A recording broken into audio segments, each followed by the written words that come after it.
Good evening, everybody, and welcome to night 2 of our inaugural MVP Con, bringing together some of the biggest names in comics, film, television, and music to give you, the members of our military community, some of the great programming that you've come to expect from us here at MVP.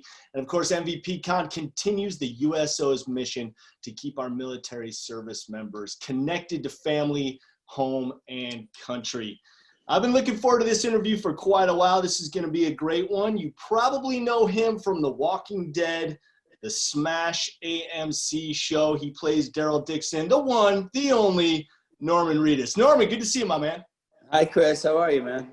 I'm doing well. I like to start out my interviews by asking my guest where in the world they are and what in the world they've been up to during the pandemic and the quarantine. Oh, let's see. I'm in Georgia right now. I'm waiting to go to work. We start Monday. So I came out here. I was in Los Angeles. I flew in from New Zealand, stayed in Los Angeles up until now. And yeah, I'm in Georgia. I'm in the woods, like way in the woods. Well, I'm sure the Walking Dead fans are very excited to hear that you guys are about to start production again on Monday. Was it season 10, 11? 11. 11. Yeah. And so Crazy. this is the final season. Is that true? Yeah. Then the Carol and Daryl characters go off and do a spinoff. So yeah, I read that it was going to be happening. So again, Walking Dead fans, have no fear. Daryl will still be around on TV and slaying zombies. What a life-changing role for you. I mean, you had a great career going previous to Walking Dead, but it's been over 10 years now that you've been playing Daryl. And understand they created that character for you because Daryl is not in the original Walking Dead comic. Yeah, that's right. I auditioned. I went to Los Angeles for, I live in New York, but I went to Los Angeles for pilot season and read a bunch of pilots and ended up liking this one the best. And luckily I got it, but they had me reading Merle's lines and they brought me back to read them again. And I thought, because they already told me Michael Rooker was playing the part. And then after like the third time, they said, Frank Darabont wrote a character for you. So I got lucky. That's pretty cool. You nailed the audition when they create a character for you. Yeah, it was like a real jerk of a character. So I don't know what that says about me. You know? Hey, I'd like to remind everybody who is joining us that if you would like to ask Norman a question, simply use your Q&A feature at the bottom of your screen, type it in, and I will relay those questions to Norman. We'll try to get through as many of those as possible. So, Norman, I mean, how has your life changed in the last decade? I mean, obviously, this has just skyrocketed you to recognizability, and there's so many fans. I don't know anybody who doesn't like The Walking Dead. Yeah, it's changed my life a lot, I'll be honest. It takes getting used to after a while, but I think it's the hair, I think it's the look, I think it's I don't know what it is, but I get stopped everywhere I go. Like there's nowhere that I go that somebody doesn't say hello. So, but everybody's really cool about it. So it's changed my life a lot. Another cool aspect is that it's opened doors for you to explore another one of your passions, motorcycles. I know that you worked in a Harley Davidson shop when you were just starting out, and Ride with Norman Reedus is now going to be in its 4th season on AMC, and that's giving you an opportunity to just kind of get out and do something that you love to do, which is ride your motorcycle. Yeah, I would have done it anyway, even if we didn't make a show out of it. Joel Stillerman, who was one of the EPs at AMC, he approached me one day after work, and I was in the parking lot on my motorcycle about to leave, and he goes, you know what, I have an idea for a show. Tell me if you're interested. And I'm a big fan of Anthony Bourdain already, and he kind of pitched it like an Anthony Bourdain style show, but on a motorcycle. And I think I said yes before he even got the whole thing out of his mouth. So it's a lot of fun. One of the rooms back here, we have it set up where we're kind of doing commentary right now, waiting for Walking Dead to start. So we're sort of cutting up the best rides and the best guests and so forth. So I've been doing that during the daytime.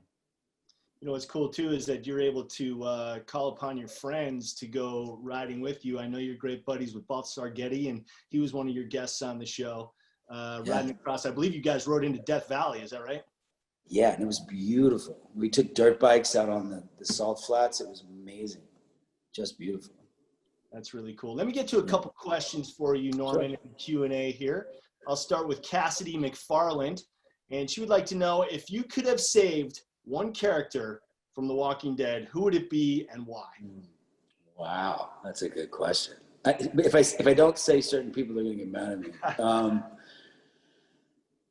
I'm going to say Scott Wilson. He was I love that guy. It's either going to be him or Steven Yeun, but I'm going to have to go with Scott Wilson. All right, Scott, you just won the Walking Dead lotto, so Norman is going to save you. Another one for you, Norman, from Samantha Shepard. She says, hi, is there going to be anyone else from the past Walking Dead show for your new TV spinoff? We don't know yet. We don't start shooting that until 2023, so a whole bunch of things could change by then. But so far, it's just me and Melissa McBride. So that's all I know so far. All right, Rachel Stout asks, which character's death was the hardest one in Walking Dead and why? Ooh, I think there's a bunch of different answers. So many people have died on that show. Oh my God. We're going back over 10 seasons. This is a tough question. Some of them I killed myself. Maybe Beth.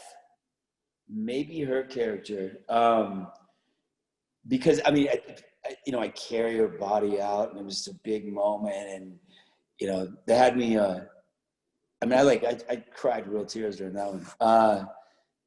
Maybe that one. I don't know. There's so many of them.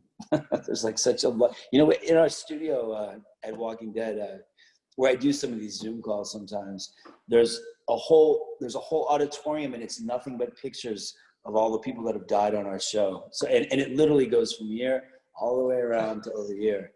So there's a bunch. I could go on for half an hour. Well, now as an actor on the show, you get the scripts in advance, of course, and you read them. How many times have you been shocked at plot points? Like for instance, John Barenthal, who's going to be joining us tomorrow, his death on the show was very shocking, and it happened relatively early in the series. Has there been a lot of occasions where you read the script and you go, oh no, you can't believe that character's going to get aced out?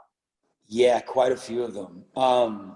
And his too, he kind of came, he left, I think it was season 3 maybe. And it was funny because my character was kind of on the outside, and it was him, and it was Rick, and it was Glenn, and the three of them would lean down, and Sarah too. They'd lean down and they'd look at a body and they'd talk to each other. And it wasn't until maybe season 2 that they would look at me and be like, "What do you think?" And I was like, "All right, I'm in the group." But I love John. I talk to John all the time.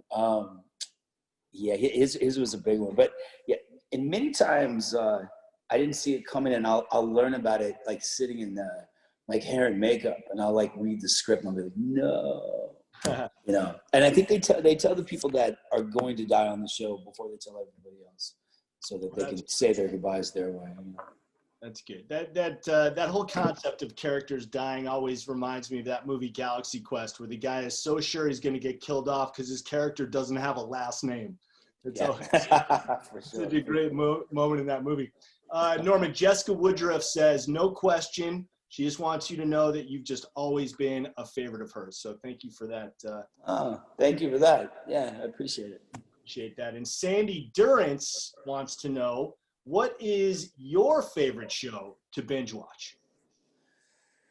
Ooh, that's tough. I've really gotten into RuPaul's Drag Race lately. That was my pandemic go-to.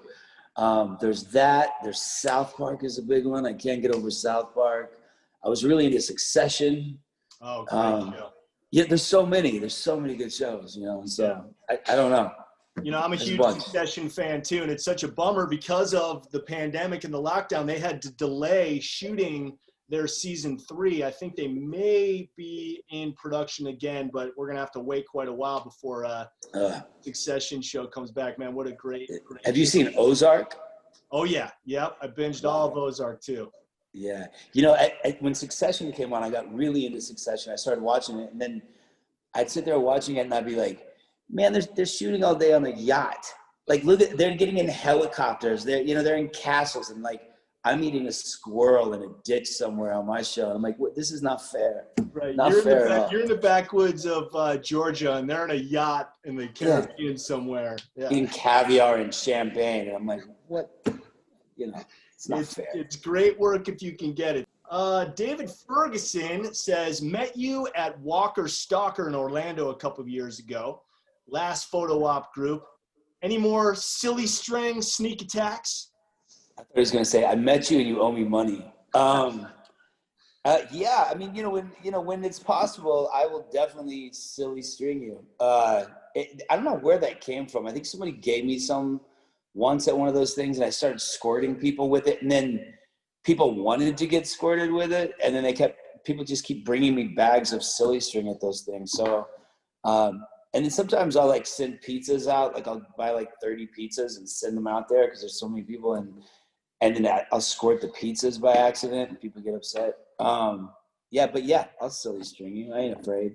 Nice. You're creating lifelong memories. People can always say that they have been silly stringed by Daryl Dixon. Or some sort of toxic poisoning on their pizza. Yeah. And had some pizza too, which is always a winner. Of course. Gordon B says, what up? Huge fan. Who would you say is the best Walking Dead character besides Daryl, of course? Ooh, I think Carol's really good.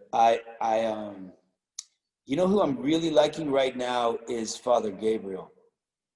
I'm really liking where and actually he's got the coolest action figure. I mean, he's a priest with one eye and a machete. You know what I mean? Like, that's the coolest action figure ever. All right, Norm, it looks like we might have some good tech at another one of our locations. That is Camp Foster, USO office there in Camp Foster. Foster, if you can join us, please, that would be fantastic. I know you've got some questions for Norman there as well. There you are. What's How up, you doing, guys? sir? Good to see you. Ohio gozaimasu from Okinawa, Japan. Ohio gozaimasu. Hey, it's good to see you, Norman. First of all, thank you very much for taking your time. My name is Command Master Chief Chris Moore. I am the Command Master Chief of Marine Expeditionary Force. And I've got some Marine sailors and spouses here that wanted to say hello to you as well. But also to the team at USO, thank you for continuing to put these MVP things on to support us as we do what we do for our nation. It's a pleasure to meet you guys, and thank you for all you do. We're very appreciative, and our hearts are with you. And be good out there. Yeah, it's nice to see all of you. I know you guys have some questions for Norman, so if you'd like to step up and introduce yourself and whatever you want to ask Norman. So we do have a couple questions. I'll ask the first one, and we've got two behind me real quick. So I was going back through and reading some of your bio and saw that you have lived in Japan. Where in Japan did you live, and what was the best part of living there that you enjoyed? You know, my mother moved out there. She married a guy who was a geochemist for an oil company, and we lived out in Motu Okubo. If you know where that is, it's in Chiba. Okay. You know, Chiba is like the southern prefecture of Japan. But I've lived all over Japan. I've lived in Tokyo, Omotesando I've lived in. I spent a lot of nights in Roppongi, I remember. But I've been all over. Those accusations, my friend. Yes, yeah. Well, I didn't say it. From my mouth to God's ears. But I know Japan really well. I love it. I love it in Japan. I really do. Well, hopefully we'll get you back out here at some point in time. I'm going to pass this over. Again, thank you very much. Oh, thank you, sir. Thank you. Sounds great. Yeah, please introduce yourself, and what is your question for Norman? Hi, my name is Kat. I'm originally from Michigan. I'm a really big Walking Dead fan. I just was wondering, how good are you actually with a crossbow? I'm really good. I'm really good with the cross. Yeah. Okay. I'm if you were in a fight to the death with like Hawkeye and like Katniss Everdeen, who would win? not even close. You know what they would do? Like, they used to write on the show, they would have like 50 walkers in front of me, and they go, yeah, shoot them with your crossbow. And I'm like, wait, you know, I got to shoot and load it and shoot. It's not like pop, pop, pop, pop, pop, pop, pop. So I kind of had to school a writer or two, but I'm pretty good with it. I'm not going to toot my own horn, but yeah, I'm going to toot my own horn. I'm pretty good with it. All right, cool. Yeah. That does sound like an amazing development in weaponry, the semi-automatic crossbow. That would be very useful in Walking Dead. For hey, sure. Thanks a lot for your question. Does anybody else want to ask Norman a question? Please step on up and introduce yourself. Awesome. Sir, how you doing? Thank great. you. My name is Petty Officer Corey Brown. I'm coming from San Diego, California. Nice and to I meet just you. have 2 questions, if you don't mind, sir. My first question is, who would you say was your favorite guest on Riding with Norman Reedus? Ooh, that's a tough one. Let me think. My favorite guest. I keep answering Melissa McBride on all my answers, but she was a really good one because that one she had a personal connection to Scotland, and we went out to Scotland and we visited a gravesite where she had family members buried, and she didn't know things about her family there. And although we didn't ride motorcycles, because we got to Scotland and the wind was so crazy that we have a safety guy who's Tom Cruise's stunt guy. He's like legit motorcycle rider. And he's like, there's no way I'm letting you guys ride right now. So we got one of these Defender trucks, but she was a really good one. Peter Fonda was a good one. You know, Easy Rider, like he was a good one. I mean, they're all good. They're all fun. You know what I mean? All of them. And my last question, sir, is what would you say one lesson is that you can only experience by riding a motorcycle through an area that you can't by plane or car? Ooh, good question. I don't know, you know, the word freedom is always brought up in every single interview about motorcycles, but you know, there's something about going through a town and you smell the town and you feel the town and you hear the town it's different than being in a car. I find myself, probably like a lot of people, multitasking while I'm driving a car. But with a motorcycle, you can't really, you know, multitask. So, you know, it's kind of like your own time. It's like you put on your helmet and it's all for yourself. So it kind of has this meditative quality, at least for me anyway. Thank you so much for Thanks a your time, lot. sir. Thank you. Yeah, for your pleasure to question. meet you. Pleasure to meet you. Anybody else would like to ask Norman a question? You guys good? Don't be shy. Your opportunity. Come on. Come on. There we go. I knew we had one more. Hello. Please introduce yourself and what is your question for Norman? Oh, sorry. I'm Agent Scott. I'm from Lancaster, California. And I wanted to know, is there any method acting that you had to do in order to get into like the character Daryl? Ooh, you know, maybe a little bit. You know, I started off that character very like, you know, my first day on set, that whole cast knew each other. They were all good friends, and I was kind of like the new guy. You know, and I come in and I'm like, you know, I'm swinging squirrels around my head and all this stuff. And I was like super nervous. And as I walk in, I'm like asking for my brother and stuff. I turned around and there was like 12 cast members. Like, what are you gonna do, new guy? You know. And I kind of played I kind of found the character right there. Like, he's got a chip on his shoulder. Like. You know, he side eyes everybody. Like, he doesn't want to talk to you. He doesn't want to look at you. If he says something to you, he's probably going to fight you. But, you know, he assumes they don't like him, so he doesn't like them either.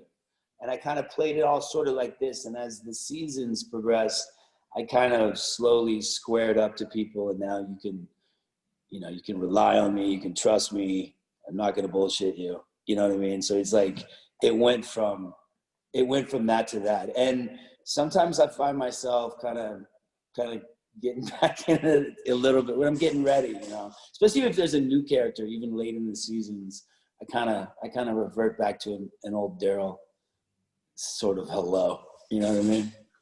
Yeah. Thank you. Nice to meet you. Thank you guys for what you do for us. Really appreciate it. Anybody else got a question? Yeah, anybody else? One last one there? Okinawa? Nope. All right. Hey, we thank you very much for you guys' service, and thank you very much for joining us. Hope you guys are enjoying the MVP Con. Norman, let's get back to a couple questions in the Q&A feature. This one comes from Christopher Lee. He says, loved you in Boondock Saints. Is there anything in particular that you look for in a character when you're considering a role? Yeah. If there's something about it that I relate to, like sometimes you'll read a bad guy, but there's something good in there that I feel like I could find, or vice versa. But it's also the people I work with. Like if it's got a great director, it's got a good cast. I'm always trying to learn. I'm always trying to get better at what I do, and I feel like I can get better if I work with people that can teach me something. So a lot of times, I've done like a ton of indie movies up until this point, like a bunch, and sometimes you do these movies and you just pour it all out there and it doesn't really go anywhere, but you're learning as you're going, you think you're getting better. So now at this point, I want to work with people I really admire. And I've had the chance to work with like a lot of them, but I'm always looking for somebody I can learn something from, I think. That's the nice part of having success in your career, is that you have the options you want to have now. A lot of people who are starting out and struggling have to take what they can get because they've got to make a living, but you've certainly got those choices to make because of the successes you've had in your career. A little bit, yeah. That's pretty awesome. All right, David Eckersell, he's asking you about video games. He says he's a huge video game fan. What is your perspective, and what is it like recording scenes for Death Stranding? Ooh, that was nuts. I've been in a lot of video games, but that was a different level. It was crazy because Hideo, his English isn't that great, and my Japanese isn't that great, but he would explain something. I'd be like, explain it to me again, but his mind works like he's like such a super genius. Like he'll explain stuff and you're like, wait, do it again. I just want to get in your head for 5 more minutes. He's really brilliant, this guy. Like he thinks on a different level, this guy. But he would be like, okay, here's a plastic baby doll, and you pick it up and and you cry. And I'm like, oh, okay. And then I'll cry, and he's like, then this, and it sort of goes through like a couple of translators and gets to me, and then he's like, oh yeah, and then you look up and there's giant dead whales floating in the sky, and I'm like, wait, what? It was a wild thing. And then you have all these dots painted all over your face, which take forever to get off. And you're walking around in like a blue, super tight spandex outfit with colorful dots painted on your forehead and this giant metal camera thing, and you're like trying to be cool. And it's very hard. You know what I mean? Yeah, and then amidst all that, you have to be in character and convey your character through your voice. Yeah. Yeah, it's hard. Yeah, I saw I'm blanking on his name right now, but he played the bad lion in The Lion King, and he did it down on the ground, and he was like, rawr, and he was talking like this, and I was like, oh my God, he's so much better at this than me. But I'm learning. I think we might do another game. If we do another game, I'll be better. I promise. Cool. I'm sure that the video game fans are going to be happy to hear that. Norman, Mara McCauley wants to talk about the season 10 finale that just aired on Sunday of The Walking Dead, of course. And she feels that a lot of people are saying that Beta was killed off too quickly. What's your take on that? Well, the whole thing with that fight was, if there was going to be a long fight there, it was supposed to be with Negan and Beta, not Daryl and Beta, because we just did it and they didn't want to do another long fight. But also, Negan had just saved Daryl in 2 episodes before that.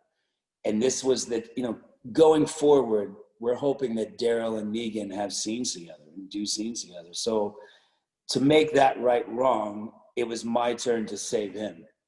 So a lot, the thing with what Ryan wanted to do was go into this fantasy world in his head that he was imagining the zombies taking him under and all this stuff. So it's either, you know, it's television. So you either pick the front half to have a long time, or you pick the second half. And he picked the second half, but and he went for it. But that fight, I wasn't even supposed to be in it. I'm supposed to pop up at the end and save me. And so if anything was cut out of that fight, it was the first one. Wow. Little behind the scenes. Little behind the scenes, yeah. Yeah, I like that. Norman, shifting gears to ride with Norman Reedus, Amber Erb wants to know, what is your favorite type of motorcycle? Ooh, I have a Harley, an FXR I really like a lot. It's made by this guy Yaniv at a company called Power Plant in California. That FXR is my favorite bike, I think, but also the Triumph that I ride, the Tiger, the 800 is awesome. The 1200s are awesome, but the 800 I think is just as fast because it's so much lighter. But that bike, it sits up really tall, has big knobby tires. I could ride it on the freeway across the United States, or I could climb a mountain on it. It's awesome. Pretty much an all-purpose bike. You get to ride a lot of different bikes on that show, don't you? Has any type of bike surprised you, where you thought the performance might not be that great, but it's really turned out to be one of your favorites? I tell you, I have a 1946 Knucklehead as well. It's such a cool bike, and it's a little intimidating. Like when I first got on it, I was a little nervous about it. But, you know, it has a belt has no cover on it. So every once in a while you don't pay attention, like your foot goes, you know, but you feel every little piece of that motor and that frame, and my neighbors hate it because it's super loud.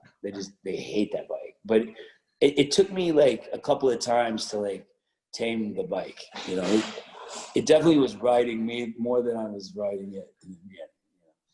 Hey, it's Wake Up Call with Norman Reedus. Just a couple of twists on the throttle, and everybody's up. Coffee. Yeah. Time for coffee. It looks like Camp Casey in South Korea has worked out their technical difficulties there. So, Camp Casey, there you are. Hello. Welcome. Hi, guys. Appreciate you guys joining us. I know you have some questions for Norman, so whoever would like to go first, please step up, introduce yourself, and ask away. My name is Idris Shagwal. I'm a specialist in the United States Army. My question, also I'm from McAllen, Texas. My question to you is, what were some challenges you had when making episodes for The Walking Dead? Ooh, there's been so many challenges. I mean, I have a dislocated shoulder. I have a blown out knee. Running for 10 years in those work boots, like messed my knee up. Like my knee is really bad. But there's a bunch. I don't know.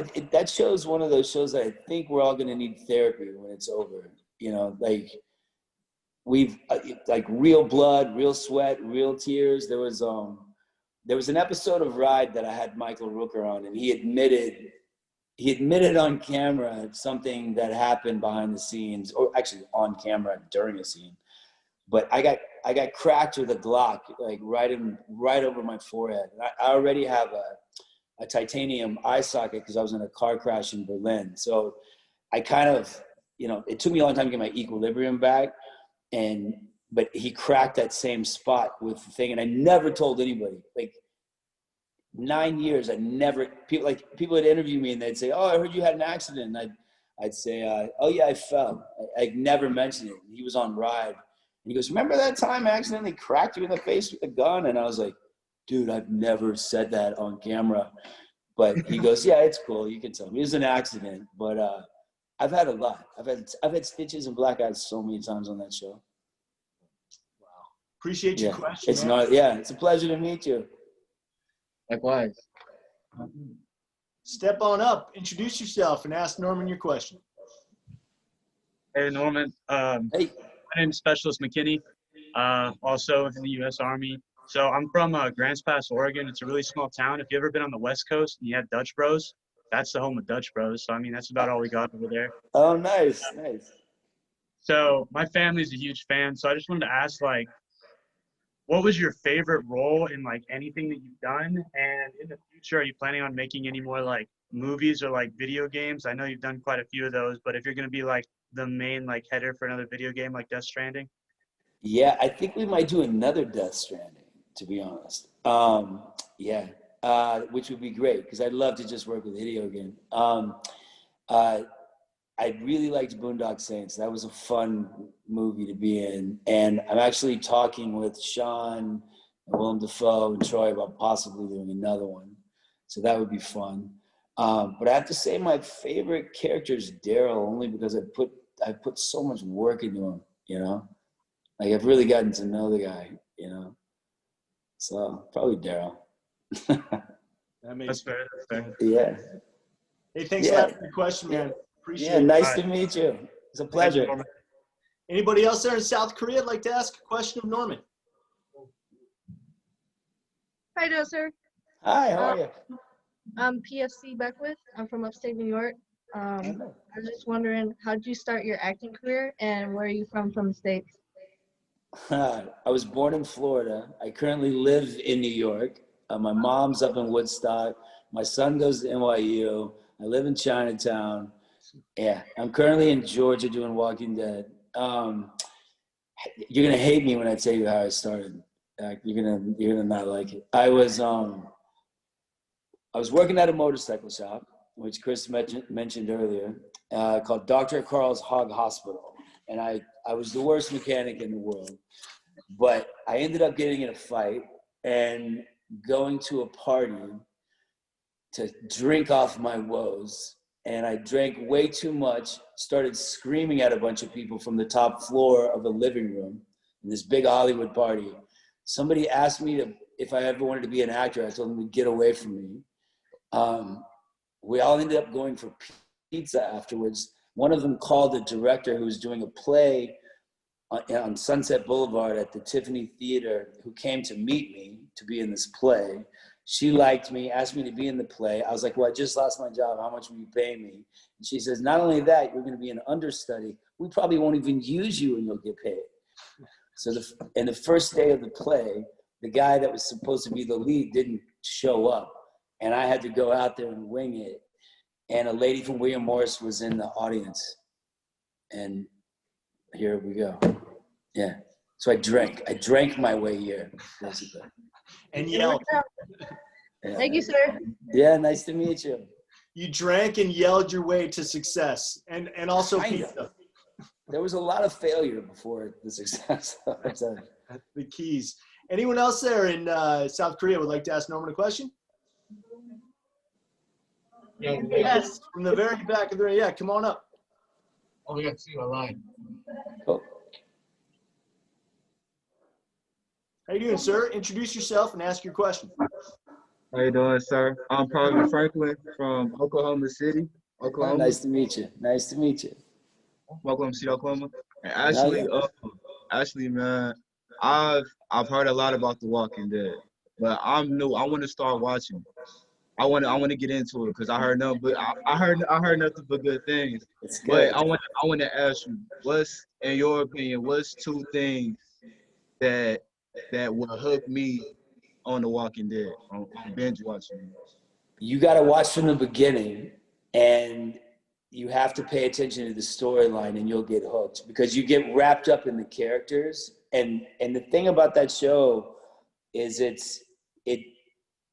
shows people like what kind of person you want to be. Like these are your 2 feet on the ground right now. Like, who are you going to be right now in a zombie apocalypse and the world's going downhill? Are you going to be the type that fights for something? Are you going to be the type that people are going to rely on? Are you going to be the type that are going to run and try to steal other people's stuff? Is it man for man, or is it like people grouping together? And if you follow from the beginning, the characters, like these people would have never hung out together ever. But because of this situation, they're stuck together, and the ones that work start to work together, and the ones that don't always get selfish and run off. And if you start from the beginning, you'll get hooked on those storylines and those different characters. And the other thing is the zombies look cool. Yeah, exactly. Yeah. Zombies will definitely hook you in. Yeah, nice to meet you. Hey, Cam, Casey, thank you guys so much for joining us. We really appreciate it. Oh, we got time for one more. Come on up, man. You were waiting. quick question. My name is Sergeant Hafid Vasquez. Big fan. Well, Nice to meet you. I've been watching since like I think you came out in Blade and like Boondock Saints, and also Daryl, Meryl are the greatest characters. But whatever happened to PT? Because I know that was gonna be a game that was gonna. I'll tell And I you what remember happened. the ending of that, and your face came out. We're like, oh shoot, like Daryl's coming out in it. It was like Norman Reedus. Next thing you know, it just done. Yeah, I was excited about that. The thing was, Konami in Japan and Hideo Kojima, they had an argument about something, and Hideo was designing the game, and he separated from him, and Sony picked up Hideo and gave him his own company and just bankrolled what he wanted to do. And he didn't want to go back there because it was like bad energy or something. And then, and at one point, because Guillermo del Toro was wrapped up in that too, he was part of it. And how I met Hideo was Guillermo called me and he goes, look, this guy named Hideo is going to call you. Just say yes. And I was like, what does he do? He's like, doesn't matter what he does. Just listen to me. You have to understand, Guillermo gave me my first movie. So he got me my card and the whole thing. So he was like, Hideo's going to call you, just say yes. So Hideo called, I was in San Diego at Comic-Con, and he flew from Japan with an iPad, with all the stuff on it. And I was just watching his iPad in the back of a restaurant, and I'm like, oh my God, he's brilliant. And that somehow, it became Death Stranding. Yeah. Yeah, that was one of the best places. I'm from San Diego, California as well. So we filmed some of it in San Diego. Oh yeah. Yeah, there's a giant video. It's like a giant airplane hangar, and it's super high tech inside. There's monitors everywhere, and it was our green screen room there. Also in California, in LA, and then they did the rest all in Japan. So. Okay. Yeah. Well, I appreciate your time. Yeah, nice to meet you. Thanks for your question, man. We appreciate you guys' service, all of you there. And, yeah, thank you guys for what you do. Take care of yourselves. We appreciate you. Thanks, you guys. Norman, Bye, guys. I want to let you know that we are truly worldwide with our interview right here. We've got people joining us from New York, Virginia, Hawaii, North Carolina, Hawaii, Germany, Georgia. Already said all those. They are repeating for me. United Kingdom, Japan, Florida, South Korea, Italy, Ohio, Oklahoma, Alaska, Kentucky, Texas, Illinois, Maryland, Kansas, Washington, D.C., Alabama, Bahrain, Delaware, Wisconsin, California, New Mexico, Kuwait, Colorado, Pennsylvania, Arizona, Nevada, Mississippi, and UAE. So we are truly worldwide right here. And Norman, I know you're a veteran of USO tours. What are some of your best memories from being on a USO event?